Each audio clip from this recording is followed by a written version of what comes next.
বাংলাদেশের সাবেক প্রেসিডেন্ট ছিলেন যিনি, রাষ্ট্রপতি শহীদ জিয়াউর রহমান।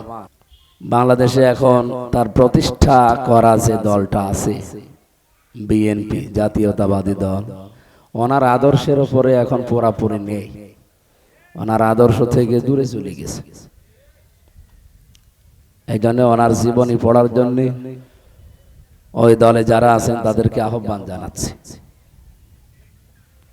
উনি কি ছিলেন, আপনি যদি ওনার মতো হয়ে রাজনীতি করতে পারে আপনি করেন, আর যদি ওনার মতো না হন, মন মতো চলতে চান, তাহলে ওই দল বাদ দিয়ে অন্য দলে শামিল হন। আবু জেহেল দুইটা বাচ্চার, এতিম বাচ্চার সম্পদ। তার বাবা ইন্তেকালের আগে আবু জেহেলের কাছে, যেহেতু সে নেতা ছিল ওই দেশের এবং দেশের দায়িত্বে ছিল, এই লোকটা ডাক দিয়ে বলছে, নেতা আপনার কাছে আমার সম্পদগুলো রেখে গেলাম, আমার এই দুইটা এতিম ছেলে বড় হয়ে গেলে ফেরত দিয়ে দেবেন। বলছে ঠিক আছে। বড় হয়ে গেছে, টাকা পয়সা ফেরত দেওয়া তো দূরের কথা, চাইতে গেলে উল্টাপাল্টা কথা বলে মারধর করে তাড়িয়ে দেয়। নবীজি কাবা শরীফে যাচ্ছিলেন, হঠাৎ দেখলেন দুইটা এতিম রাস্তার পাশে কাঁদতেছে। ডাক দিয়ে বললেন কি হয়েছে? পুরা ঘটনা শোনার পরে বললেন চলো। আবু জেহেলের বাড়িতে গেলেন, ডাক দিয়ে বললেন চাচা, এই দুইটা ছেলের সম্পদ ওর বাবা রেখে গিয়েছিল আপনার কাছে, ফেরত দিয়ে দেন। আবু জেহেল একটা কথাও বলে নাই, বলছে মোহাম্মদ একটু দাঁড়াও, আমি সম্পদ যা আছে হিসাব করে ওদের ফেরত দিয়ে দেই। দিয়ে দিলেন, চলে গেল। আশপাশে যারা দাঁড়িয়েছিল চামচা ডাক দিয়ে বলছে, নেতা আপনি কিছুই বললেন না, আপনি ইশারা দিলেও তো মোহাম্মদকে ফিরে দিতে দিতাম না, আপনি তো কিছু না বলে সম্পদগুলো সব দিয়ে দিলেন। এ কয়েকবার তো এর আগে এসেছিল বাচ্চারা, কিছুই তো দেননি, আরো মারধর করে তাড়িয়েছেন। সূরা মাউন তাফসিরে মুফাসসির লেখেন, আবু জেহেল ওই দিন বলেছে, চামচারা আমি যা দেখি তোমরা দেখতে পাও না। মোহাম্মদ যখন এতিম বাচ্চাটার পক্ষ নিয়ে আমার কাছে এসে শুধু বলল চাচা সম্পদগুলো দিয়ে দেন, এ কথার সঙ্গে সঙ্গে দেখি দুই দিকে দুইটা বাঘ হা করে আছে। আমি যদি ওই সময় কিছু না বলি, গড়িমসি করতাম, দেরি করতাম, আমার মনে হচ্ছে বাঘ আমাকে এখনই খেয়ে ফেলবে। বলেন তো ওই দুইটাকে আসলে দুনিয়ার বাঘ ছিল? এখান থেকে কি পেলেন? যদি আপনি সত্যি ন্যায় নিষ্ঠা সত্যের পক্ষে, মাজলুমের পক্ষে দাঁড়িয়ে যেতে পারেন একনিষ্ঠ ভাবে, ইখলাসের সাথে, আপনার সাথে আমার আল্লাহ কিছু না কিছু অবশ্যই পাঠিয়ে সাহায্য করবে। আজ বাংলাদেশে যদি আমরা এটা করতে পারতাম, এই দেশে চাঁদাবাজি হইতো না। একজন মানুষকে সামনাসামনি ধরে নিয়ে পিটাচ্ছে, মারছে, পাথর দিয়ে মেরে ফেলছে, কিছুই বলার নেই। আর কিছু বলার নেই মানে আপনি যে নামাজ আদায় করেন, আল্লাহ রসুলে বিশ্বাস করেন, সবাই মিলে দল মত বাদ দিয়ে যদি ওই জায়গায় একভাবে মানব প্রাচীর হয়ে দাঁড়িয়ে যাওয়া যায়, শুধু আমরা 8-10 জন না, আমাদের সাথে আমার আল্লাহ ফেরেশতাও পাঠাবে। এটা বাংলাদেশে যদি আমরা কায়েম করতে পারতাম, এই 1 বছর 2 মাস চলছে, আমার মনে হয় এ দেশের বদনাম বাইরের দেশে এত ছড়াইতো না। বাইরে যাওয়া যাচ্ছে না, আমি তো বেশিরভাগই বাইরের দেশগুলোতে ঘুরি, যা অবস্থা, কান ঝালাফালা হয়ে যায় কথা উল্টা পাল্টা শুনতে। অথচ সেই জন্মের পর থেকে সূরা মাউন আমরা পড়ে যাচ্ছি, এখান থেকে এখনো পর্যন্ত কিছুই নিতে পারিনি। নবীজি ছেলে দুইটাকে সম্পদ সহ নিয়ে আসলেন। ওয়াহুয়াল আজিজুল গফুর। فقد قال الله تعالى في كلامه المجيد وبرهانه التوحيد: أعوذ بالله من الشيطان الرجيم. بسم الله الرحمن الرحيم. ويل لكل همزة لمزا الذي جمع مالا وعددا يحسب أن ماله أخلدا صدقت يا ربنا.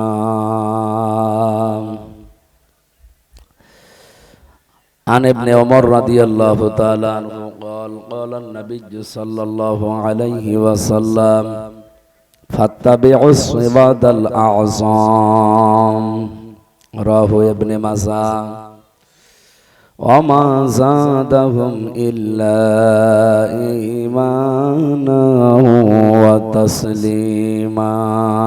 اللهم صل على سيدنا مولانا محمد مولانا محمد. আলহামদুলিল্লাহ, বগুড়া জেলার শেরপুর থানার অন্তর্গত এই গ্রাম, এটা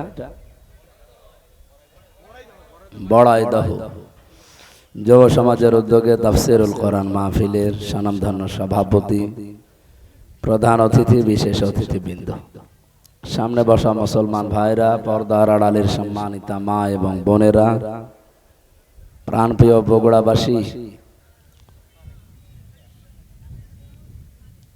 দোয়া করছে আপনাদের নিয়ে জেলার কৃতি সন্তান, বাংলাদেশের সাবেক প্রেসিডেন্ট ছিলেন যিনি, রাষ্ট্রপতি শহীদ জিয়াউর রহমান, আল্লাহ রাব্বুল আলামিন জান্নাতের সর্বোচ্চ মাকাম তাকে দান করে।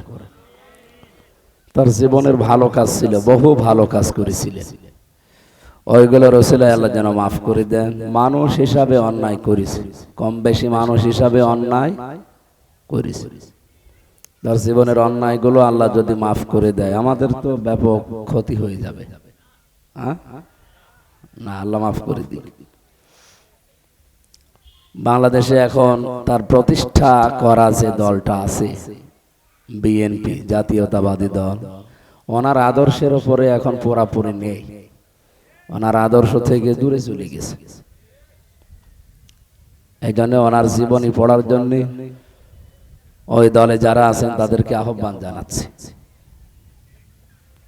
উনি কি ছিলেন, আপনি যদি ওনার মতো হয়ে রাজনীতি করতে পারে আপনি করেন, আর যদি ওনার মতো না হন, মন মতো চলতে চান, তাহলে ওই দল বাদ দিয়ে অন্য দলে শামিল হন। এখানে দলমত, জাতি, বর্ণ, ধর্ম নির্বিশেষে সবাই আমরা এসেছি কোরআন শোনার জন্য, আর এই কোরআন শরীফ শুধুমাত্র মুসলমানদের জন্য। হ্যাঁ, আপনারা জবাব দেবেন যদি জানা থাকে। হাদা বায়ানুল লিন্নাস হুদাল লিন্নাস। না না, এখনো হয়নি, এরা গল্প করছে এখন। আপনি 10 মিনিট কথা শোনেন, অ্যাক্টিভ ভাবে শোনেন, দেখেন কিছু পান নাকি। এমনিতেই দেখতে পাচ্ছেন আমার শরীরের যে অবস্থা, হাসিনার উপরে এমনি রাগ হয়, এই কারণে এই বড়ি মহিলা আমার জীবনটাই নষ্ট করে দিয়েছে। 3টা বছর ওই কন্ডেম সেলের ভেতরে রেখে রেখে এমন কোন টর্চার নেই এই শয়তানরা করে না। আমার মাথার চুল থেকে পায়ের তালু পর্যন্ত 1 ইঞ্চি জায়গাও বাকি নেই যেখানে ওরা টর্চার করে। আর পেছনের যে অবস্থা, এটা তো ম্যাডাম ছাড়া কাউকে দেখানো যায় না, এমন অবস্থা করে দিয়েছে। আপনি হাসতেছেন, আমার তো জীবন শেষ হয়ে গেছে। আমার কণ্ঠটাও নষ্ট করে দিয়েছে বিভিন্ন উল্টাপাল্টা জিনিস খাওয়িয়ে, কারণ ভেতরে যা দিত ওইটাই খাওয়া লাগতো, না খেলে আপনি না খেয়ে মরে যান। প্রত্যেক খাবারের সাথে তেঁতুল মিশিয়ে দিয়ে দিয়ে আমার কণ্ঠটা শেষ করে দিয়েছে। স্লো পয়জন দিয়ে আমার শরীরটাও শেষ করে দিয়েছে। এখন স্বাভাবিক হতে অনেক সময় লাগবে, সেই সময় তো আপনারা দিতে রাজি না। আসেন হুজুর মরে যান, তাও আমাদের ওয়াজ করে। আমি তো মরেই যদি যাই, যে গরু দিয়ে চাষ করে খাবে, গরুই যদি মরে যায় তো কি দিয়ে চাষ করবে? এজন্য কিছুদিন বেঁচে থাকা দরকার না? যতটুকু আল্লাহ দিয়েছে আমার ভেতরে এলেম বা জ্ঞান যেটা আছে, এটা যেন ইখলাস নিয়ে সততার সাথে প্রচার করতে পারি। আজকে আমি ঘন্টাখানিক কথা বলতে চাচ্ছি একটা গুরুত্বপূর্ণ সাবজেক্টের উপরে। আল্লাহ আমাকে বলা, আপনাদের শোনার মতো ধৈর্য এবং সহ্য দান করে না। আমি এটা এখন আর দিয়ে কি হবে, তো বলা হয়েই গেল, এখন আর লাগবে না। যেহেতু কোরআনে কারীম অন্য ধর্মের ধর্মীয় গ্রন্থের মতো না, আমি পৃথিবীর প্রায় ৪৫০০ ধর্মীয় গ্রন্থের একটা ঠিকানা পড়েছিলাম। ৪৫০০। এটা আমেরিকার একটা জায়গায় একটা কনফারেন্সে আমি দেখেছিলাম। ৪৫০০ ধর্মীয় গ্রন্থ তারা কম্পিউটারের ভেতরে দেয়, একটা টকরের ভেতরে স্ক্রিনে ভেসে ওঠে যে এর মতো কিতাব আর একটা বানানো সম্ভব, এবং এর ভেতরে বহু ভুল ত্রুটি আছে। কথা বুঝতেছেন? ৪৫০০, একটা দুইটা না। ওরা সর্বশেষ দিয়েছে মুসলমানদের ধর্মীয় গ্রন্থ যেটা কোরআনে কারীম। কোরআন দেওয়ার পরে স্ক্রিনে ভেসে উঠেছে যে কোরআনে কোনো ভুল নেই, কিন্তু এর মতো একটা বই বানানো সম্ভব। ওরা যারা দায়িত্বে আছে বিচারকের, সবগুলো তো খ্রিস্টান। ওরা চিন্তা করছে কি গো, এতদিন মুসলমান বলতো যে কোরআনে কোনো ভুল নেই, সে কাছে মানলাম, কম্পিউটারের স্ক্রিনে লেখা উঠেছে যে কোনো ভুল এর ভেতরে নেই। মুসলমানরা যে বলে এর মতো কিতাব বানানো সম্ভব না, এইটা তো আজকে ভুল প্রমাণ হলো। এর মতো তো কিতাব বানানো সম্ভব, সময় যাই লাগুক, বানানো তো সম্ভব। কম্পিউটারের স্ক্রিনে লেখা এসেছে বানানো সম্ভব, কিন্তু সময় লাগবে ৬৩,০০০ অক্টেলিয়ন বছর। টের পাচ্ছে? যারা অঙ্ক বোঝায়, এখানে যদি শিক্ষক থাকে, ছাত্র থাকে যারা গণিতের, আমরা একটা হিসাব জানি, এককের যে হিসাব আছে, একক, দশক, সহস্র, তারপরে অযুত, লক্ষ, নিযুত, কোটি, million, billion, pillion, trillion, zillion, অক্টিলিয়ন। আপনি তো ১০০০ বছরে বাঁচবেন না, ১০০ বছরও বাঁচেন না। সেখানে প্রায় ১৩টা ধাপ পার হওয়ার পরে অক্টিলিয়ন আসে। তাও ১ ২ না, ৬৩,০০০ অক্টিলিয়ন বছর সময় লাগবে এই কোরআনের মতো একটা কোরআন বানাতে। আপনি এতদিন হায়াত পাবেন কোথায়? আপনি তো ১৪ বংশ মিলেও এত হায়াত হবে না। হবে? ১৪ বংশ মিলে খুব বেশি হলেও ৯ ১০ বা ১০০০ বছর আপনি পাবেন। সেখানে ৬৩,০০০ অক্টেলিয়ন বছর, এটা কিয়ামতের আগে আর সম্ভব না। কিন্তু ওরা তো খ্রিস্টান, ওরা জাতে মাতাল হলেও তাহলে ঠিক আছে, এটা প্রচার করতে দেয়নি বেশি, যে এটা প্রচার করলে আবার আমাদের খ্রিস্টান ধর্মে যারা আছে দলে দলে পালে পালে দেখা যাচ্ছে সব আমরা হারিয়ে ফেললাম। এই জন্য জাতে মাতাল তালে ঠিক এই যে এখন যেটা আছে, এটা মাতাল মতোই লাগে দেখতে। ট্রাম্প কি জানো না, ডোনাল্ড ট্রাম্প, এ দেখতে মাতালের মতো লাগে না? মাতাল হলে কি হবে, তালে কিন্তু ঠিক আছে, ও কথাবার্তারা যাই বলুক, ও কাজ কিন্তু ঠিক করে যাচ্ছে ভেতরে ভেতরে। এই জন্য আমরা যেহেতু কোরআন এমন শুনতে আসলাম যেটা কিয়ামত পর্যন্ত বানানো সম্ভব না, এটা প্রমাণিত সত্য। ১৫০০ বছর পার হয়ে গেছে, কোরআনের মতো না একটা সূরাও কেউ আজও বানাতে পারে না। কিছু মানুষ চেষ্টা করেছিল, কিন্তু তার কোনো অর্থ আগামাতা নেই। ইন্না আতাইনা কাল কাউসারে সূরা পরিবর্তন করে একটা সূরা বানিয়েছিল। ওরা বানিয়েছে ইন্না আতাইনা কাল আক আক ফাসাল্লি লিরাব্বিকা ওয়াসআক ইন্না শানিয়াকা হুয়াল আবলাক। এ কোনো আগামাতা? এই তো পড়তে গেলে দাঁত মুখ ভেঙে যাওয়ার কথা। আর অর্থ কি? ওরা যে এই নবীর মাধ্যমে এটা বানিয়েছে, গোলাম আহমদ কাদিয়ানি, এই লোকটা এই সূরা বানাতে গিয়ে এর বাংলা অর্থ জানিয়েছে, হে নবী, আপনি তো নবী দাবি করে, আপনাকে আমি একটা হতম পেশা দিয়েছি, সুতরাং হতম পেশা পাওয়ার কারণে আপনি একটু আনন্দ করেন আর মাঝে মাঝে আপনি চিৎকার করে উঠবেন। একই অর্থ হয়েছে। আল্লাহ কোরআনে কারিমে কি সুন্দর একটা অর্থ দিয়েছেন, ইন্না আতাইনা কাল কাউসার, অবশ্যই আপনাকে আমি হাউজে কাউসার দান করেছি, ফাসাল্লি লিরাব্বিকা ওয়ানহার। এটা পাওয়ার জন্য আপনি দুইটা কাজ করবেন, আপনার রবের জন্য নামাজ আদায় করেন আর কুরবানি স্বীকার করেন। ইন্না শানিয়াকা হুয়াল আবতার, আপনার শত্রুতা যারা করে আমি আল্লাহ বলছি তারা নির্বংশ, তাদের বংশ বলতে পৃথিবীতে থাকবে না। এটা কি প্রমাণিত না অপ্রমাণিত? প্রমাণিত। ওই জামানায় যারা সবচাইতে বেশি শত্রুতা করেছে আল্লাহ তাদেরকে বেশি নির্বংশ করে ছেড়ে দিয়েছে। আবু জেহেল বেশি শত্রুতা করেছিল। আপনি তাকান, তামাম পৃথিবীতে যত মানুষ এখন আমরা আছি, কোন মানুষ তার সন্তানের নাম আর আবু জেহেল অন্তত রাখে না। দরকার হয় কুকুর রাখবে, তাও আবু জেহেল রাখে? আমি কুকুরও নাম একজনের শুনেছি, একজনের নাম রেখেছিল কয়হস্যু কয়হস্যু কু কু। নাম কি? জিয়াউর রহমানের ছোট ছেলের নাম ছিল কোকো। কয়ৌকার কয়ৌকার কি হয়? তাই ঔকার বাদ দিয়ে যদি আপনি হস্যকার দেন তাহলে কি হবে? কু কু। একটা মুরব্বী মানুষকে ওনার নাম ধরে ডাকতে দেন, যাদের দাঁত নেই, কি বলে ডাকবে? কুকুর। আমি কি বেশি বলছি? আবু জেহেলের নামে আজ পর্যন্ত আমি এই ১৫০০ বছর চলছে ওর পুরা জীবনী আমি পড়েছি, কিন্তু আজ পর্যন্ত আমি শুনিনি যে কেউ বলে যে কুকুরটা আমি অন্তত আবু জেহেলের নামে রাখলাম। রাখে? নির্বংশ করে ছেড়ে দিয়েছে। এই জন্য যেটা শুনতে এসেছেন এটা এত অথেন্টিক, কিয়ামত পর্যন্ত এর ভেতরে ভুল প্রমাণ করার এ পৃথিবীতে কেউ নেই, এখনো নেই, কিয়ামত পর্যন্ত আসবে না ইনশাআল্লাহ। সেই কোরআন থেকে সরাসরি আমরা তাফসীরুল কোরআন মাহফিল লিখেছেন আপনারা। তাফসীর মাহফিল তো নাকি? তাফসীর আকারে কিছু কথা বলতে চাচ্ছি।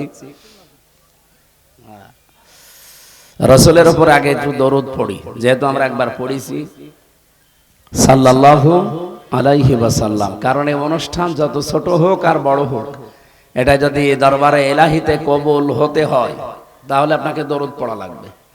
দরুদ না পড়লে এটা আকাশে ঝুলে থাকবে, আরশে যাবে না। কি বুঝলেন এখান থেকে? তাহলে দরুদের গুরুত্ব কত বেশি।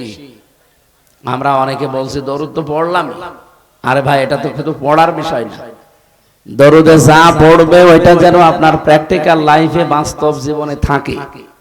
এটাকে আমি বাংলায় বলবো নাকি আরবিতে যা বলেছি ওইটা শেষ? বাংলায় বলা যায় না একটু? আপনি বলছিলেন আল্লাহুম্মা, হে আল্লাহ, সাল্লি আলা, সাল্লুন শব্দের শাব্দিক অর্থ রহমত নাজিল করা, দয়া করা, দরুদ পড়া, নামাজ আদায় করা, চারটি অর্থ হয়। যেহেতু আমি আল্লাহর কাছে কিছু কামনা করছি রাসূলুল্লাহর জন্য, সেহেতু এখানে হবে রহমত নাজিল করা। এই এদিকে তাকান। আপনি বললেন হে আল্লাহ তুমি রহমত নাজিল করো। আল্লাহ জানো অলিখিত ভাবে একটা প্রশ্ন করছে আমাদের, যে কার উপরে? আপনারা কি শুনতেছেন? আল্লাহ যে বললেন, আপনি নিজেই বললেন, আমরা সবাই মিলে আল্লাহ তুমি রহমত নাজিল করো। আল্লাহ সহসায় কিন্তু বলতে পারেন যে কার উপরে। পৃথিবীতে তো বহু মানুষ আছে যে একজনের নাম বলবা না। আপনি আমি আমার বাবার নাম বলি নাই, আমার নেতার নাম বলি নাই, আমার দাদার নামও বলি নাই, বলেছি আলা মোহাম্মদ। কার উপর? মোহাম্মদের উপর। এখানে কি পৃথিবীর অন্য কারো নাম আমরা বলি? এই জোরে বলেন বলি? যেহেতু গ্রাম্য মানুষ আপনার, আমি একেবারে গ্রাম্য ভাষায় বলছি। আপনি নিজে থেকে সবাই মিলে আমরা এক বাক্যে স্বীকার করলাম আল্লাহর কাছে, আল্লাহ যার উপরে রহমত নাজিল করার কথা বলছি উনি আর কেউ না, আলা মোহাম্মদ, মোহাম্মদের উপরে। আল্লাহ পাক যেন আরেকটা প্রশ্ন আমাদের কাছে করছেন, এই মোহাম্মদ কে? যার উপরে রহমত নাজিল করব, এই মোহাম্মদ কে? আমি বলি না যে আমার বাবা হয়, আপনি বলি না যে আমার দাদা হয়, আমার বংশের কেউ বলিস। কি বললাম? এই ওটা থামান।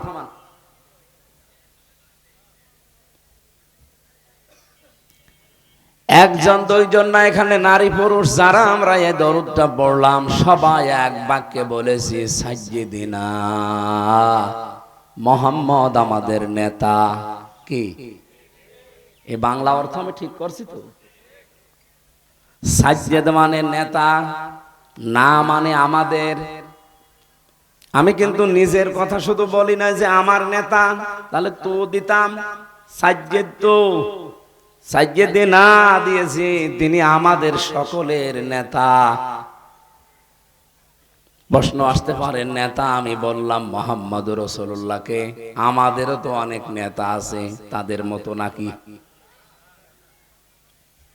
এতটুকু আপনি শেষ করবেন না, এই জন্য আল্লাহ আরেকবার একটা প্রশ্ন করছেন, কি বললি তুই? আপনি বলছেন সাইয়্যিদিনা মাওলানা, তিনি আমাদের মাওলানা। মাওলানা মানে আমির হামজা। হ্যাঁ, কি মাওলানা শব্দের শাব্দিক অর্থ হচ্ছে পথ প্রদর্শক, গাইডলাইন দাতা, অভিভাবক, দায়িত্বশীল। এবার আপনার প্রশ্ন হচ্ছে, এখানে আপনি যে বললেন মাওলানা, এমন মোহাম্মদের ওপরে তুমি রহমত নাজিল করো যিনি আমাদের নেতা, যিনি আমাদের মাওলানা, আমাদের অভিভাবক, গাইডলাইন দাতা, পথ প্রদর্শক। সহসায় আপনি এই কথাগুলোর উপরে জীবন চালাতে না পারলে আপনার মতো আমার মতো মানুষ হাজারদার দরুদ পড়েও কিচ্ছু হবে না। যে কথাগুলো বললেন আপনি বাংলায়, আমি করলাম অর্থ, একটা একটা করে নিজের জীবনে মিলিয়ে বলেন, একটাও আপনি মানেন? সাইয়্যিদিনা মানেন না, মাওলানা মানেন না। এর পরবর্তী কথা তো আরো কঠিন, যে দরুদ আমি শেষ পর্যন্ত যে করব কি? প্রথম দুইটাই তো আমরা ফেল করে ফেলেছি। আহ্বান জানাচ্ছি শিক্ষা নেওয়ার জন্য, আপনি সিদ্ধান্ত এখনই নিতে পারেন, আজকে থেকে নেতা হিসাবে মোহাম্মদ ছাড়া কাউকে আমি আর মানি না। এটা শুধু এই পর্যন্ত শেষ না, মানে আমি জানি আমি এই পর্যন্ত শেষ। মাওলানাটা খুব বেশি বড়। মাওলানা শব্দের শাব্দিক অর্থ যেহেতু পথ প্রদর্শক, উনি আমাদেরকে যে পথ দেখিয়েছেন, ওই পথের বাইরে আমার পরিবার আজকে থেকে চলবে না, ওই পথের বাইরে আমার জীবন কোনো রাস্তায় যাবে না, ওই পথের বাইরে আমার ব্যবসা চলবে না। বলেন, রসুলের 63 বছরের জীবন ছিল না ছিল না? বলেন বলেন। 63 বছরের জীবনে পুরাটা আপনি পড়ে দেখেন, কোনদিন তিনি সুদ খেয়েছেন, ঘুষ খেয়েছেন? উনি কিন্তু খেলে খেতে পারতেন। সূরা মাউনের তাফসীর পড়ে দেখেন, আবু জেহেল দুইটা বাচ্চার, এতিম বাচ্চার সম্পদ, তার বাবা ইন্তেকালের আগে আবু জেহেলের কাছে, যেহেতু সে নেতা ছিল ওই দেশের এবং দেশের দায়িত্বে ছিল, এই লোকটা ডাক দিয়ে বলছে, নেতা আপনার কাছে আমার সম্পদগুলো রেখে গেলাম, আমার এই দুইটা এতিম ছেলে বড় হয়ে গেলে ফেরত দিয়ে দেবেন। বলছে ঠিক আছে। বড় হয়ে গেছে, টাকা পয়সা ফেরত দেওয়া তো দূরের কথা, চাইতে গেলে উল্টাপাল্টা কথা বলে মারধর করে তাড়িয়ে দেয়। নবীজি কাবা শরীফে যাচ্ছিলেন, হঠাৎ দেখলেন দুইটা এতিম রাস্তার পাশে কাঁদতেছে। ডাক দিয়ে বললেন, কি হয়েছে? পুরা ঘটনা শোনার পরে বললেন, চলো। আবু জেহেলের বাড়িতে গেলেন, ডাক দিয়ে বললেন, চাচা, এই দুইটা ছেলের সম্পদ ওর বাবা রেখে গিয়েছিল আপনার কাছে, ফেরত দিয়ে দেন। আবু জেহেল একটা কথাও বলে নাই, বলছে, মোহাম্মদ একটু দাঁড়াও, আমি সম্পদ যা আছে হিসাব করে ওদের ফেরত দিয়ে দেই। দিয়ে দিলেন, চলে গেল। আশপাশে যারা দাঁড়িয়েছিল চামচা ডাক দিয়ে বলছে, নেতা আপনি কিছুই বললেন না, আপনি ইশারা দিলেও তো মোহাম্মদকে ফিরে যেতে দিতাম না। আপনি তো কিছু না বলে সম্পদগুলো সব দিয়ে দিলেন। এ কয়েকবার তো এর আগে এসেছিলেন বাচ্চারা, কিছুই তো দেননি, আরো মারধর করে তাড়িয়েছেন। সূরা মাউন তাফসিরে মুফাসসির লেখেন, আবু জেহেল ওই দিন বলেছে, চামচারা আমি যা দেখি তোমরা দেখতে পাও না। মোহাম্মদ যখন এতিম বাচ্চাটার পক্ষ নিয়ে আমার কাছে এসে শুধু বলল, চাচা সম্পদগুলো দিয়ে দেন, এ কথার সঙ্গে সঙ্গে দেখি দুই দিকে দুইটা বাঘ হা করে আছে। আমি যদি ওই সময় কিছু না বলি, গড়িমসি করতাম, দেরি করতাম, আমার মনে হচ্ছে বাঘ আমাকে এখনই খেয়ে ফেলবে। বলেন তো ওই দুইটাকে আসলে দুনিয়ার বাঘ ছিল? এখান থেকে কি পেলেন? যদি আপনি সত্যি ন্যায় নিষ্ঠা সত্যের পক্ষে, মাজলুমের পক্ষে দাঁড়িয়ে যেতে পারেন একনিষ্ঠ ভাবে, ইখলাসের সাথে, আপনার সাথে আমার আল্লাহ কিছু না কিছু অবশ্যই পাঠিয়ে সাহায্য করবে। আজ বাংলাদেশে যদি আমরা এটা করতে পারতাম, এই দেশে চাঁদাবাজি হইতো না। একজন মানুষকে সামনাসামনি ধরে নিয়ে পিটাচ্ছে, মারছে, পাথর দিয়ে মেরে ফেলছে, কিছুই বলার নেই। আর কিছু বলার নেই মানে আপনি যে নামাজ আদায় করেন, আল্লাহ রসুলে বিশ্বাস করেন, সবাই মিলে দল মত বাদ দিয়ে যদি ওই জায়গায় একভাবে মানব প্রাচীর হয়ে দাঁড়িয়ে যাওয়া যায়, শুধু আমরা 8-10 জন না, আমাদের সাথে আমার আল্লাহ ফেরেশতাও পাঠাবে। এটা বাংলাদেশে যদি আমরা কায়েম করতে পারতাম, এই 1 বছর 2 মাস চলছে, আমার মনে হয় এ দেশের বদনাম বাইরের দেশে এত ছড়াইতো না। বাইরে যাওয়া যাচ্ছে না, আমি তো বেশিরভাগই বাইরের দেশগুলোতে ঘুরি, যা অবস্থা, কান ঝালাফালা হয়ে যায় কথা উল্টা পাল্টা শুনতে। অথচ সেই জন্মের পর থেকে সূরা মাউন আমরা পড়ে যাচ্ছি, এখান থেকে এখনো পর্যন্ত কিছুই নিতে পারিনি। নবীজি ছেলে দুইটাকে সম্পদ সহ নিয়ে আসলেন। কিছু দূর আসার পরে বললেন, তোমাদের বাড়িতে চলে যাও। ইতিহাসের কিতাবে লেখা আছে, ছেলে দুইটা কিছু সম্পদ নিয়ে রাসূলুল্লাহকে বলেছিল, হে আল্লাহর নবী, এগুলো আপনি নেন, কারণ আমরা তো আদায় করতে পারি নাই। আদায় যদি করতে পারতাম এতদিন ঘোরাতো না। আপনি একবারই যখন আমাদের আদায় করে দিলেন, অন্তত এইগুলো রাখেন।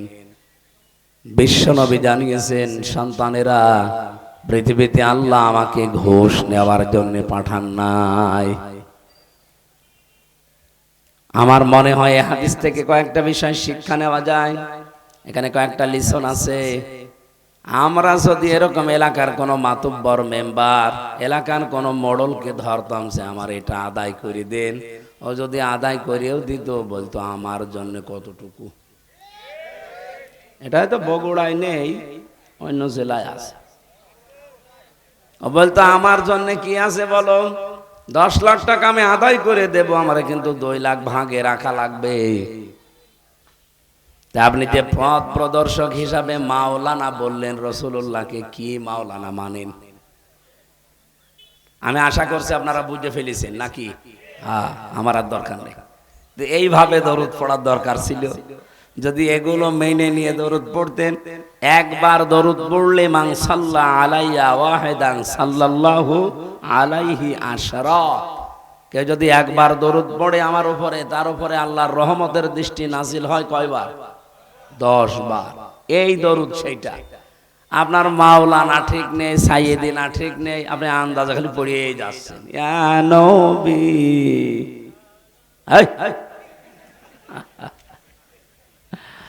না, আমি আশা করব আপনারা এটা ঠিক করবেন ইনশাআল্লাহ।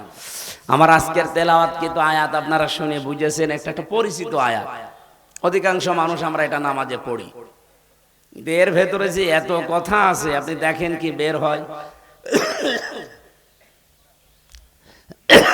না।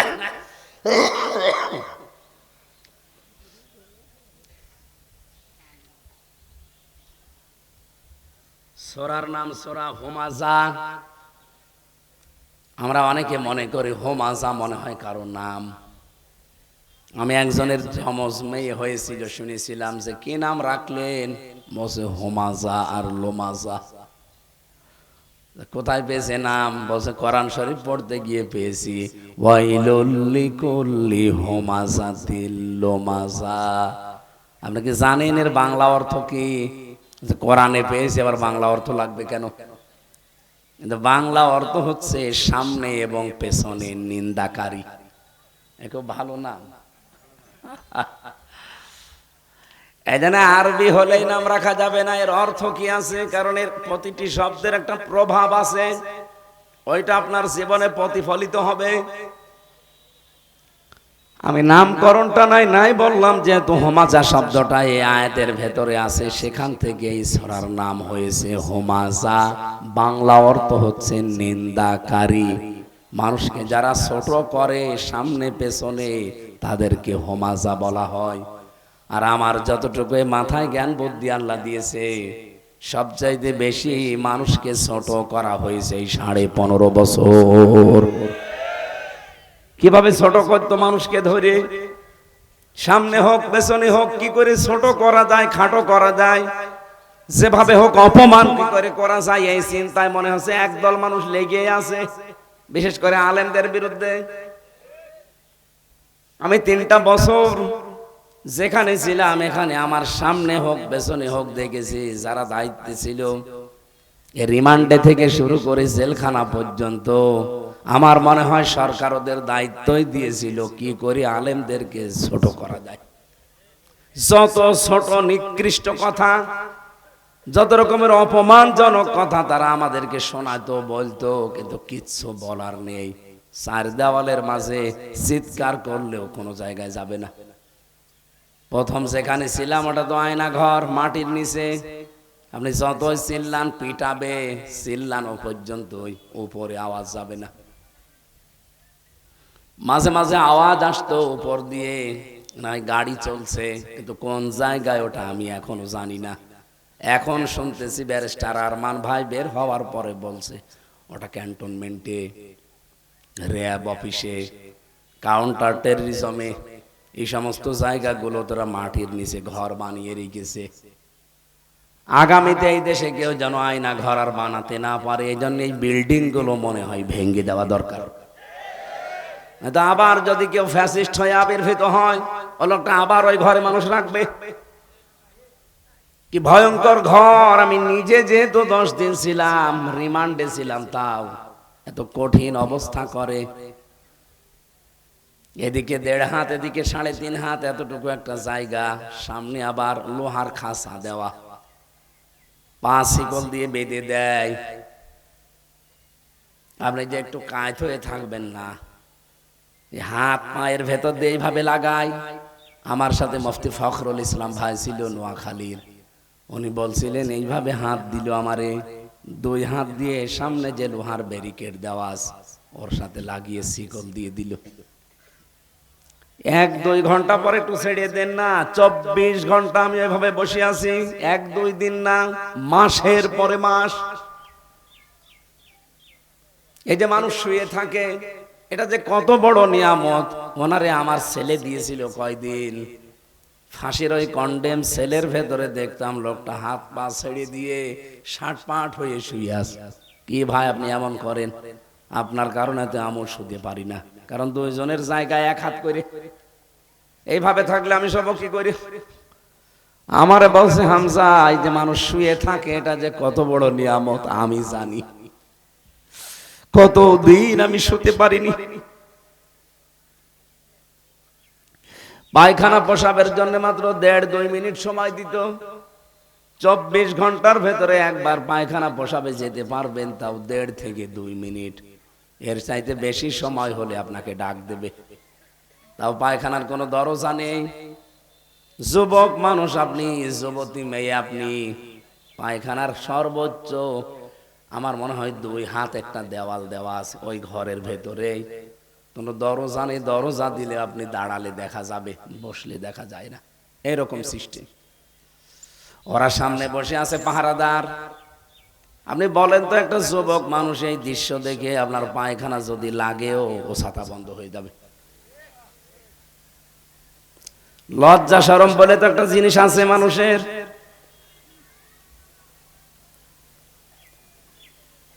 সকালবেলা এক মুঠ খাবার দিয়ে যেত, কয়েকটা ছোলা দিত। দুপুর বেলায় এক বাটি ভাত দিয়েছে, ওর ভেতরে ডাল দেবে, তরি তরকারি দেবে, 5-6 রকম তরকারি একসাথে মিশিয়ে, পারলে খান, না পারলে ফেলে দেন। কিছু কিছুদিন ভাত পেয়েছিলাম, ভাত না, মনে হচ্ছে ভাতের ভেতরে পোকা কিলবিল করছে। বছরের পর বছর পড়ে থাকে এরকম চাউল গোডাউনে, সেখান থেকে ওরা নিয়ে আসে।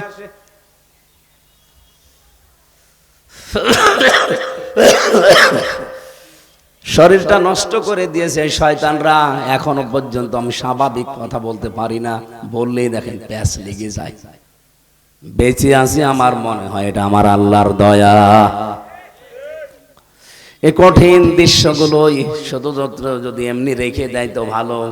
এমন এমন গালি দেয় মা বাবা তুলে। এই যে মানুষকে যারা ছোট করে, খাটো করে, মানুষের সম্মান নিয়ে যারা সিনেমিনি খেলে, আল্লাহ পাক বলেন আমি নিজে তাদেরকে ধমক দিয়েছি, হুমকি দিয়েছি। সেরকম 3টা বিষয় আজকে আমি আলোচনা করব ইনশাআল্লাহ। সূরার নাম কি বললাম? বলেন বলেন। বাংলা অর্থ হচ্ছে নিন্দাকারী, ছোটকারী, খাটোকারী। সামনে হোক পেছনে হোক, মানুষের যারা দোষ চর্চা করে, মানুষকে যারা ছোট করতে চায়। আপনি দেখেনি 15.5 বছরে বিরোধীতে যারাই ছিল তাদেরকে কত ছোট করেছে, কত খাটো করেছে। মিথ্যা মামলা দিয়ে, মিথ্যা সাক্ষী দিয়ে আদালতের সামনে দাঁড় করিয়ে সব ওদেরতে আপনি বিচার পাবেন কি করে? মামলার আয়ু ওদের, ম্যাজিস্ট্রেট ওদের, যারা রিমান্ডে নেবে অফিসার গুলো ওদের। আপনি বিচার চাবেন কার কাছে? আপনার জন্য মাত্র একটা লোক আছে, আপনার উকিল। তাও সে উকিলের কথা ওরা শোনেও না। এই 3 বছর আমার উকিলের একটা কথাও শয়তানরা শুনে নাই। বাংলাদেশের বড় বড় লয়ার ধরেছিলাম, অ্যাডভোকেট, ব্যারিস্টার, কিন্তু তারা শুধু শো দাঁড়িয়ে থাকবে, কারণ সবই তো ওদের। বিচারপতি পর্যন্ত নিয়োগ দেওয়া ওদের। 3টা বছরে মামলা এই টেবিল থেকে এই টেবিলেও যায়নি, ওই জায়গায় পড়েছিল। অথচ সরকার পরিবর্তন হতে দেরি। আগস্টের 5 তারিখের পরে আমি মনে হয় 11 তারিখে মামলাটা তুলেছিলাম, তুলতে দেরি। শুধু জামিন না, আমার মামলা পুরা খারিজ হয়ে গেছে। আমি জজ সাহেবকে অন্তত জিজ্ঞাসাও করেছিলাম গোপনে যে আপনি এতদিন মামলাটা হাতেই ছিল, তখন তো জামিন দিলেন না, এখন জামিন না খারিজ করে দিলেন কি করে? আমার বলছে হুজুর আমার হাত বাঁধা ছিল, আমি কিচ্ছু করতে পারি না, ইচ্ছা থাকার পরও আমার হাত বাঁধা ছিল। ওপর থেকে শুধু আমাকে লাল সিগন্যাল দিয়েছে, লাল কালি দিয়েছে, এইটা হবে না, এইটা হবে না। আমি চেষ্টা করলেও পারি নাই, করব কি? আপনি আমারে মাফ করে দিন। আপনার প্রতি আমার কোনো বিদ্বেষ নেই, রাগ নেই, আমার একটা অভিমান আছে হাসিনার উপরে। এই মহিলা কি করলো? এখন নাই হব স্বামীর বাড়ি যেয়ে বসে আছে, কিন্তু আমারে তো নষ্ট করে দিয়ে গেল। কালকে শুনলাম ওনার মেয়ে লাইভ করছে, আমার মা অসুস্থ, দোয়া করেন। দোয়া? ওর জন্য দোয়া আসবে? দোয়া করেই দেব, ওর জন্য আরো অসুস্থ হয়। শয়তান মহিলা। আরে ভাই, আমার মতো একজন না, বিরোধীতে আমরা যারা ছিলাম হাজার হাজার মানুষকে এভাবে কষ্ট দিয়েছে। 76 জন আলেম আমরা এক জায়গায় ছিলাম, প্রত্যেককে শয়তান মহিলা এরকম অপমান করেছে। আর আমাদের দায়িত্বে দিত কোনো মুসলমান না, বেশিরভাগ সব হিন্দু। দেবদুলাল, সুব্রত বালা, আশিক কুমার, লিটন ঘোষ, এত সব আল্লাহর ওলির নাম বলছি। এই শয়তানদের মনে আমি আলেম না জালেম ও দেখা দেখি নেই। ওদেরকে যেহেতু নির্দেশনা দেওয়া ছিল, 3টা বছরে একটা দিনও আমারে বাইরে যোগাযোগ করতে দেয়নি। অথচ মার্ডার মামলার আসামি প্রতি 7 দিনে একদিন কথা বলে 10 মিনিট করে আমার সামনে। কতবার এই দেবদোলাল আর সুব্রত বালা, এই শয়তান, এই কোলাঙ্গার অফিসারদেরকে বলেছিলাম যে বাড়িতে একটু জানান যে আমরা বেঁচে আছি, একটু 5 মিনিট দেন। না, দেওয়া যাবে না। কি কষ্ট লাগে বলেন তো? ওই সময় খাবার দাবারের তো অবস্থা, 24 ঘন্টা অতটুকু একটা ঘরের ভেতরে তালা মারা, আমি যে অসুস্থ হয়ে গেছি ডায়াবেটিস, ওই দিন থেকে হাঁটতে দিত না। 24 ঘন্টা এক জায়গায় বসে থাকবেন। আপনি 10 দিন এরকম থাকেন, দেখেন কয়টা রোগ হয়।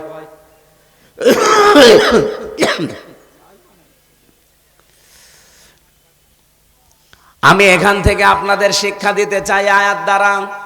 এখানে নারী পুরুষ যারা আছেন, আল্লাহ যেহেতু ধমকি দিচ্ছেন, হুমকি দিচ্ছেন, আল্লাহর ধমকে যায় তাই ব্যাপার না। আল্লাহ এমনিতে সহসায় ধমক দেন না, কিছু কিছু মানুষকে আল্লাহ ধমক দিয়েছেন। তার ভেতরে এই 3 প্রকার মানুষ।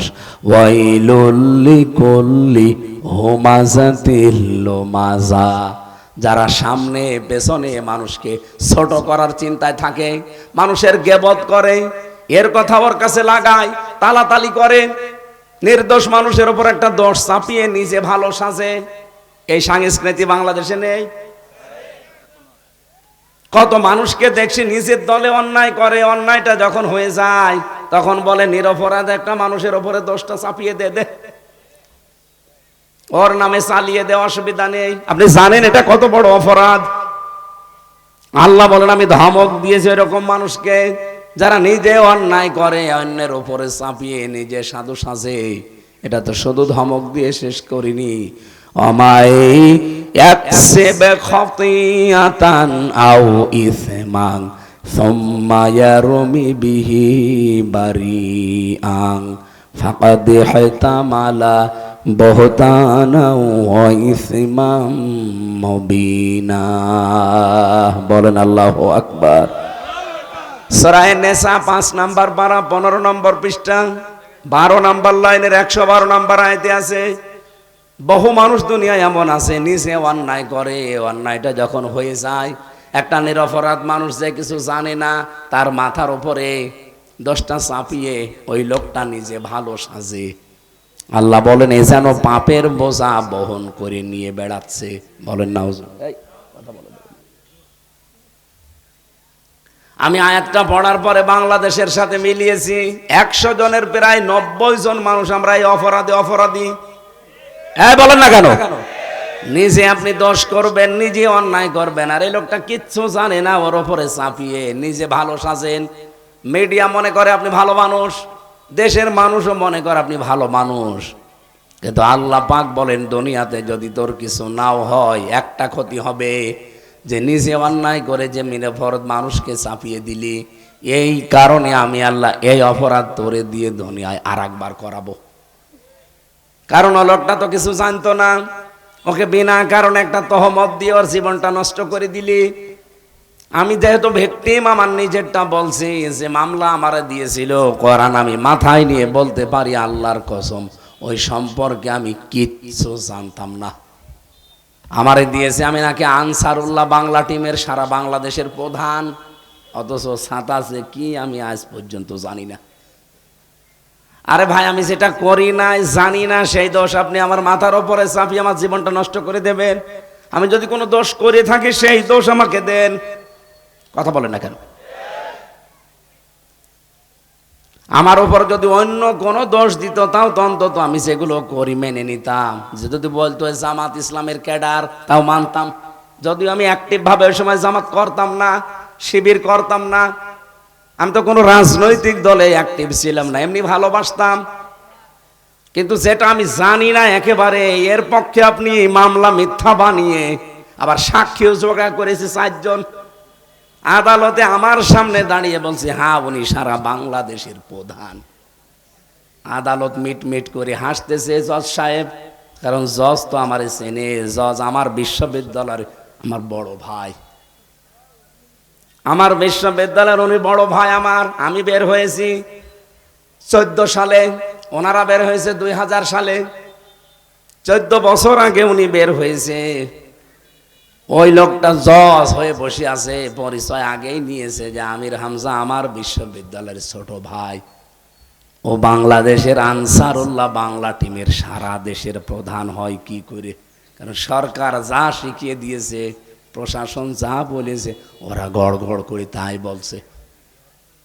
সাক্ষীদের পরিচয় পরে নিলাম। কুষ্টিয়ায় বাড়ি, হিন্দু, গৌতম ঘোষ।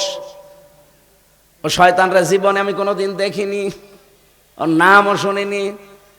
ওরা পরে জেলখানা থেকে বের হয়ে আগস্টের 5 তারিখের পরে যখন পরিবেশ এসে গেল, একদিন যে বললাম, দাদা আপনি? হুজুর কিছু বললেন না, খুব বিপদে আছে। ওই সময় আমারে টাকা দিয়েছিল, আমি করবো কি? আমারে বললো এই টাকা থাকলো যে শুধু তুই বলবি যে হুজুরকে আমরা চিনি, এই চালিয়ে দিয়েছে। উনি তো আর আল্লাহ রসুল বিশ্বাস করে না। না না, আরো পিছনে লাগবে ভাই, পেছনে মানে মানুষ আছে। ওনারে আমি যদি কোরআন হাদিস দিয়ে ওয়াজ করি, দাদা কিয়ামতে কিন্তু জবাব দেওয়া লাগবে, ও বিশ্বাস করবে? তো কিয়ামতে বিশ্বাস করে না, আল্লাহ রসুল বিশ্বাস করে না, ওরে বোঝাবো কি করে? ওই দিন বলেছিলাম, দাদা একটা কথা মনে রাখেন, আপনি যেহেতু একটা নিরপরাধ মানুষকে একটা বানানো দোষ চাপিয়ে দিলেন, আপনাকে দিয়ে এই জঙ্গি কাজ আল্লাহ করাবে। দেখবেন আপনার দ্বারা এমন একটা কাজ প্রকাশ পাবে, আপনি অপমান হবেন যে এখন আমার বাঁচার উপায় কি আছে? না, নিরপরাধ মানুষকে যদি কেউ ফাঁসিয়ে দেয়, তার জীবনে কোনো ক্ষতি হয়ে যায়, ওই অপরাধ থেকে ও যদি মন থেকে মাফ না করে, আল্লাহ মাফ করবে না। ও তো আর আল্লাহ বিশ্বাস, ভগবানও আপনাকে মাফ করবে না।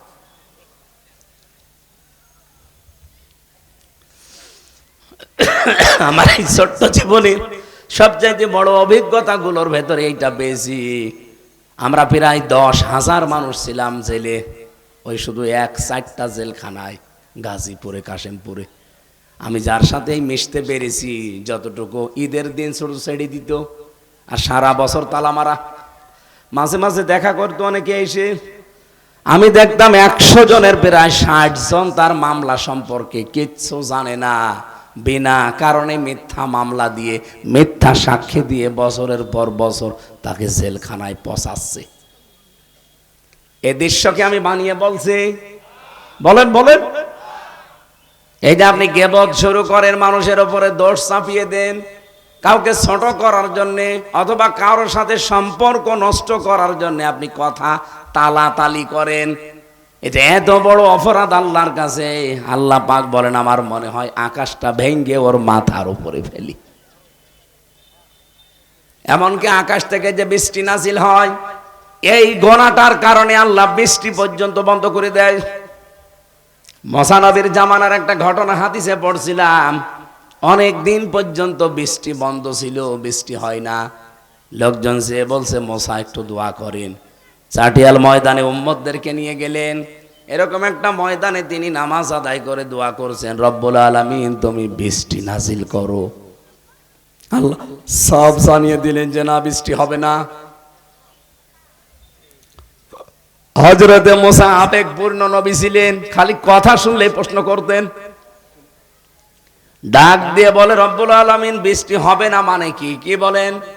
এগুলো নয় আমার উম্মত, আমার মায়া লাগে, কিন্তু এগুলো তো আপনার বান্দা, আপনার মায়া লাগে না? আল্লাহ বলেন, মায়া লাগে কিন্তু বৃষ্টি দেব না। বৃষ্টি দেবা না মানে দেওয়া লাগবে? বলে না, দেব না, দেওয়া লাগবে। 2-3 বার যখন কথা বলার পর আল্লাহ পাক বলেন, মুসা বৃষ্টি দিতে পারি, কিন্তু তুমি যাদেরকে নিয়ে দোয়া করছিলে এর ভেতরে নামিমা, তালাতালি করা, এরকম একটা লোক আছে, ও যতক্ষণ তোমার মোনাজাতে হাত তুলবে ততক্ষণ বৃষ্টি হবে না। আগে ওরে বের করা লাগবে, তারপরে দোয়া করো। মুসা নবী বলছে, আল্লাহ তুমি শুধু ওর নাম বলো, দেখো কি করি। না, আমি নিজেই নাম ধরে কথা বলতে নিষেধ করি, আর এখন আমি নিজেই নাম বলবো, তুমি ওরে ধরে অপমান করবো সবার সামনে, হবে না। তুমি যদি না বলো, আমি তো আর মানুষের মনের খবর জানি না, আমি বলবো কি করে? রব্বুল আলামিন বলেন, একটা কায়দা আছে, তুমি সবাইকে নিয়ে একটা তওবা করবা, ইখলাসের সাথে যারা তওবা করবে তাদের অপরাধ এক্ষুনি মাফ হয়ে যাবে। হযরতে মুসা আসলেন, বললেন, আল্লাহ এই বাণী জানিয়েছে, এখানে নামিমা একজন আছে, তালাতালি করা লোক, কিন্তু কে আছে আমি জানি না, তবে আছে। আমি এখন সবাইকে নিয়ে তওবা করব, আশা করছি সেই লোকও তওবা করবে। যদি তোমার দিল থেকে আমরা সবাই তওবা করি, আমাদের তওবা কবুল করে আল্লাহ বৃষ্টি দিতে পারে। উনি সবাইকে নিয়ে তওবা করে এবার মোনাজাতে হাত তুললেন, সঙ্গে সঙ্গে আমার আল্লাহ বৃষ্টি নাজিল করলেন। আপনি চিন্তা করেন, মুসা নবীর মতো এত বড় পাওয়ারফুল নবী, যিনি আল্লাহর সাথে কথা বলতেন সরাসরি কালিমুল্লাহ বলা হয়, সেই নবী হাত তুলে বসে আছে। শুধু যারা হাত তুলেছে তার সাথে তাদের ভেতরে একজন তালাতালি করা লোক ছিল। এই জন্য যদি মুসা নবীর দোয়া 3 বার আল্লাহ ফেরত দেয়, এখানে যদি এরকম কোন রোগী থাকেন আগের থেকে চলে যান, কারণ মোনাজাত করলেই মাহফিল কবুল হবে না আপনার কারণে। দেখেন তো কেউ চলে যাচ্ছে কিনা, ওই যে একটা চলে যাচ্ছে, যাক ওটা তালাতালি করে মনে হয় না।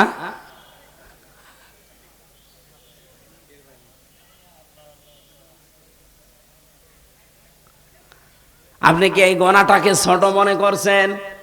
কত বড় গোনা টের পাচ্ছেন? এর শাস্তি কি? আল্লাহ শাস্তির ধরন দিয়েছেন। আল্লাহ বলেন কাল্লা লা ইউমবাযান্না ফিল হুতামা, কখনোই না। এই হমাজার লোমাজা যারা দুনিয়ায় করবে, সামনে পেছনে মানুষের গীবত করবে, পরনিন্দা করবে, পরচর্চা করবে, এর কথা ওর কাছে লাগাবে, মানুষকে সামনাসামনি অপমান করে, পেছনে পেছনে অপমান করে, এই মানুষগুলোর জন্য প্রথম শাস্তি আমি হোতামায় ফেলবো। কোথায় বলেন বলেন? হোতামা কি? আল্লাহ নিজে প্রশ্ন করছেন, ওমা আদরাকা মাল হুতামা। নবী আপনি জানেন হোতামা কি? যেহেতু নবীজি জানেন না, আল্লাহ জানাচ্ছেন এবার, নারুল্লাহিল মুকদা, এটা আল্লাহর জ্বালানো আগুন। বগুড়াবাসী খুব খেয়াল করে দেখেন, আমি জাহান্নামের 100টা স্তরের কথা পড়েছি কোরআনে। আমরা অনেকে 7টা জানি, যে জাহান্নাম কয়টা? 7টা জানি, আমি 100টা পেয়েছি কোরআনে। জাহান্নামের এই স্তরগুলো 100টার উপরে আপনি কোন জাহান্নাম আল্লাহ জ্বালিয়েছেন এ কথা আমি পাইনি। কিন্তু এই কথা বলতে গিয়ে আল্লাহ বললেন নারুল্লাহিল মুকদা, এটা আল্লাহর জ্বালানো আগুন। তাহলে আল্লাহ নিজে জ্বালিয়েছে, কেমন হতে পারে? আল্লাহ পরিচয় দিচ্ছেন, আল্লাতী তাত্তালিউ আলাল আফইদা, এটা যেখানেই লাগবে শরীরের আগে কলিজা পুড়ে যাবে। আমার তো মনে হচ্ছে এই গুনাহ যেহেতু কম বেশি আমাদের সকলের ভেতরে আছে, এই যে নিন্দা করা, গীবত করা, এটা আমরা ছোটখাটো মনে করে করে যাচ্ছি। আল্লাহর এই বানানো জাহান্নামের হোতামার নিজের জ্বালানো আগুনে যদি একেবারে শরীরের কোনো নখও লাগে, সঙ্গে সঙ্গে কলিজা পুড়ে শেষ। ইন্নাহা আলাইহিম মুকসাদা, এই জাহান্নামের ভেতরে দেওয়ার পরে আল্লাহ উপরে ঢাকনা দিয়ে ঢেকে দেবে।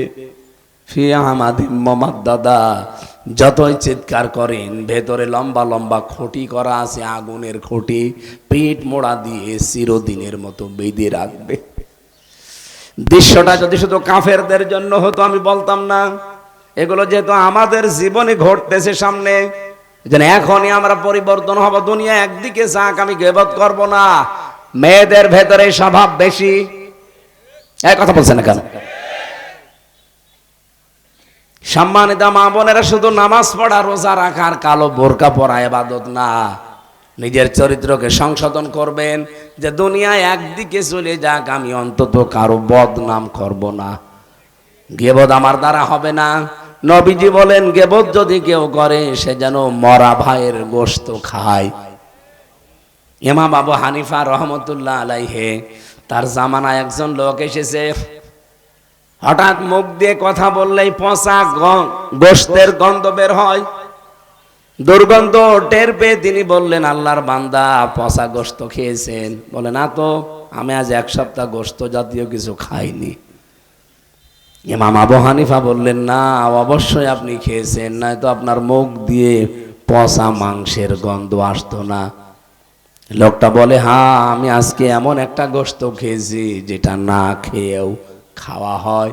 আমার এক ভাইয়ের বদনাম করেছিলাম আমি।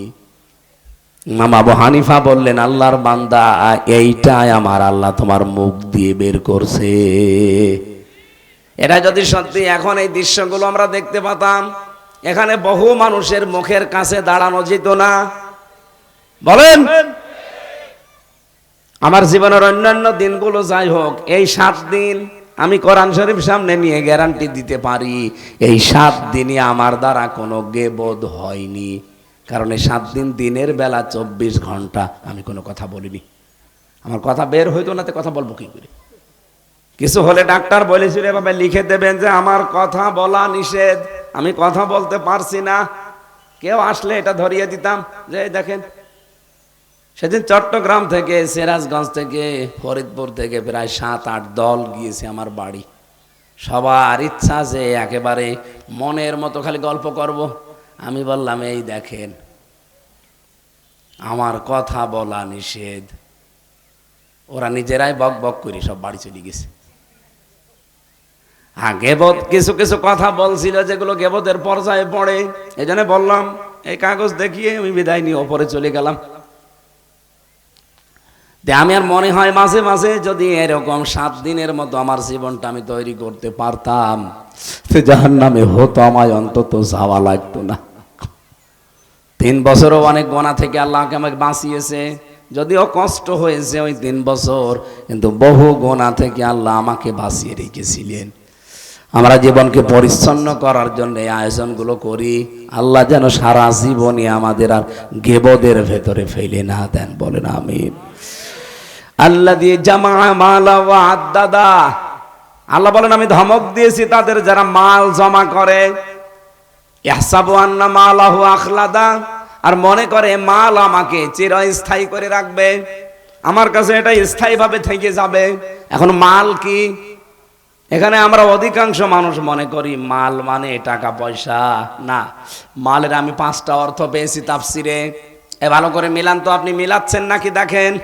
1 নম্বরে মাল মানে অর্থ সম্পদ টাকা পয়সা, 2 নম্বরে মাল মানে অস্ত্র শস্ত্র, 3 নম্বরে মাল মানে শক্তি সামর্থ্য, 4 নম্বরে মাল মানে লোকবল জনবল, 5 নম্বরে মাল মানে রাষ্ট্রীয় চেয়ার।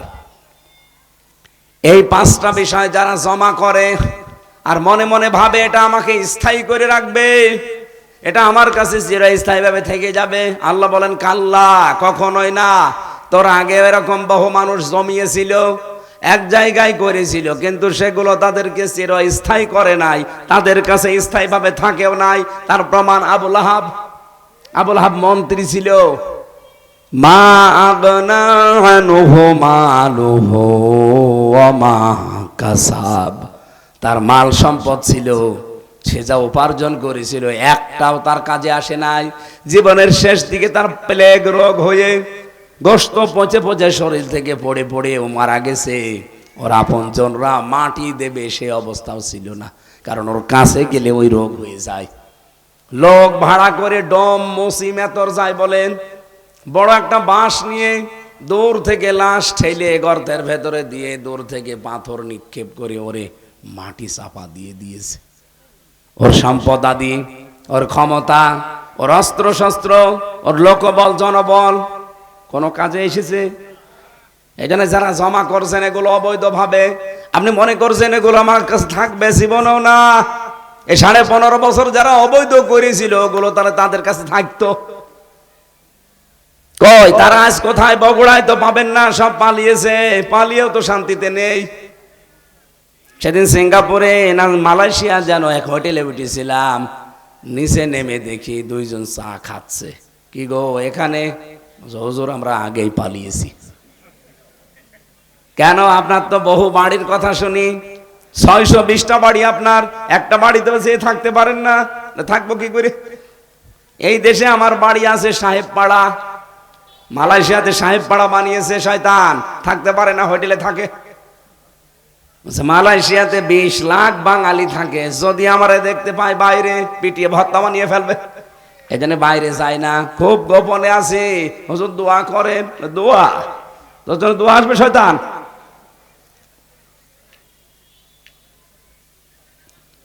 এরকম বাস্তব প্রমাণ দেখার পরেও যদি কারো জীবন পরিবর্তন না হয়, কেন আপনি লোকবল জনবল অর্থ সম্পদ অস্ত্র শস্ত্র রাষ্ট্রীয় চেয়ার পাওয়ার জন্য মরিয়া হয়ে উঠেছেন?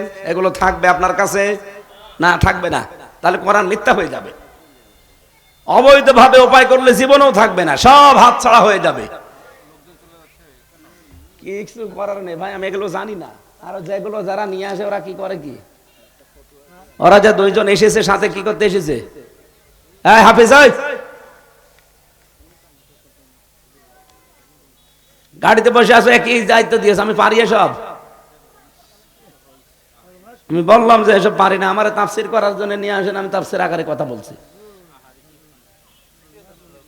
মাদ্রাসার জন্য কালেকশন আমি পারি, আমরা নিয়ে আসেন কেন? আমি বললাম যে ওদের নিয়ে আসে এই কারণে। তাফসির করতে হলে আমি বিভিন্ন লাইনে যাচ্ছি না, এক জায়গায় করবো না এগুলো। এখন এই যে যতগুলো লিখেছিলাম, আমি বলতে গেলে আরো 2 ঘন্টা লাগবে। এতগুলো তথ্য আমার আবার গলায়ও সাপোর্ট করছে না, এত কষ্ট করে কথা বলছে, এর ভেতরে 2বার কাগজ দিলেন। আমি কি করবো? আমি পারি না ভাই। আমি যেটা পারি না জোর করে চাপিয়ে দিলে হয় আমার বসে পড়া লাগবে, নাই মরি দেওয়া লাগবে। আমি পারি না এই কালেকশন, আমি জানি না, পারি না। আমি যে আপনার কাছে বলবো ভাই 5 টাকা দেন, এই হাওয়া তো দেওয়া লাগবে আগে, ওই হাওয়া ওরা দিতে পারে, ওদের কাছে দেন। এই দেন, ওর কাছে মাইক দেন। তাহলে একটার একটা কাগজ দিচ্ছে কেন? না, আপনি করলে করে নেন, 5 মিনিট করে নেন, তারপরে কথা বলছেন। নেন নেন নেন নেন, এতিম খানার জন্য মাহফিল দিয়েছেন আপনি। আরে না, আপনি 5 মিনিট কথা বলেন আগে। এদের এত বড় আয়োজন নষ্ট করে দেবেন মানে? ওই যা মাইক নেন, এই মাইক দেন, ওনার কাছে মাইক দেন, কেউ যায় না যেন। আমি এর আয়াতের পরে শুরু করছে, এবার দেন 5 মিনিট দেন। আরে কালেকশনের মাহফিল নেবেন না, ছাতা করে একটা ওয়াজ বোঝানো যায় না।